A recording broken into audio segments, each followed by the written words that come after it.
Alright, so in this video we're going to be doing some more practice with finding arc length. We want to find the arc length of the function y equals natural log secant of x from 0 to pi over 4. So we have our formula right here, and what's the first thing that we should do? Well, the first thing that I recommend you do is find dy dx squared. Okay? So dy dx is going to be equal to what? Well, it's going to be 1 over whatever's inside that natural log. In this case, it's secant x, so 1 over secant x, times the derivative of the inside, so that's secant x tangent x. As you can see, the secant x's will cancel, and you'll be left with tangent x. So that means that dy dx squared is going to be tangent squared of x. Okay? So now let's plug that in and set up our integral.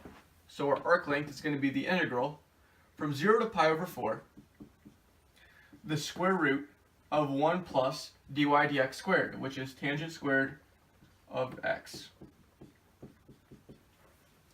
Alright, now what does our identity tell us that 1 plus tangent squared x is? Well, that's secant squared x, right?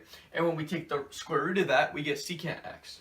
So this becomes 0 to pi over 4 of secant x dx. Okay?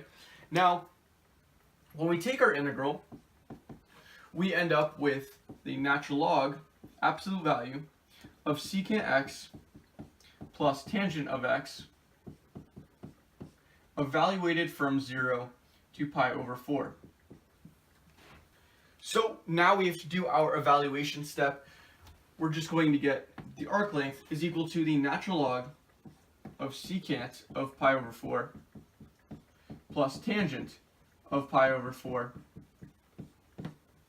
And then this is going to be minus the natural log of secant of 0 plus tangent of 0.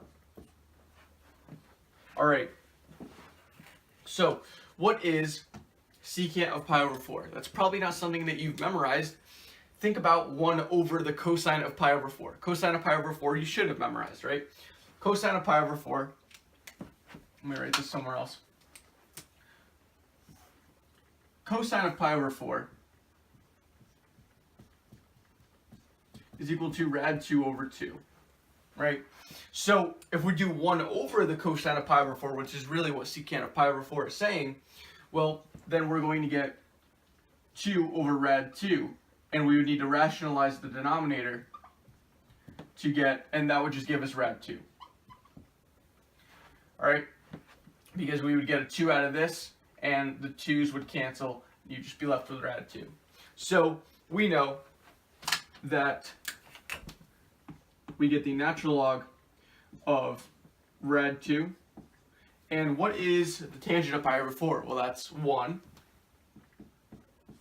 Okay? And since this is just, we know this is a positive value, we don't need to have these absolute value signs anymore. So you can show the natural log of rad 2 plus 1. Now, we have natural log of secant of 0, that's 1 over cosine of 0. Cosine of 0 is 1, so that means secant of 0 is going to be 1. Alright? Now, tangent of 0, that's 0, so we're going to get minus natural log of 1. And we know natural log of 1 is 0. So this whole thing is just 0. Okay? So our answer is actually just going to be natural log of rad 2 plus 1. And that's going to do it for this video. So if this video helped you, make sure to leave a like and subscribe by clicking my icon in the top left. You can also view the playlist for more applications of integration, the explanation video for arc length, and the next video in the series. See you soon.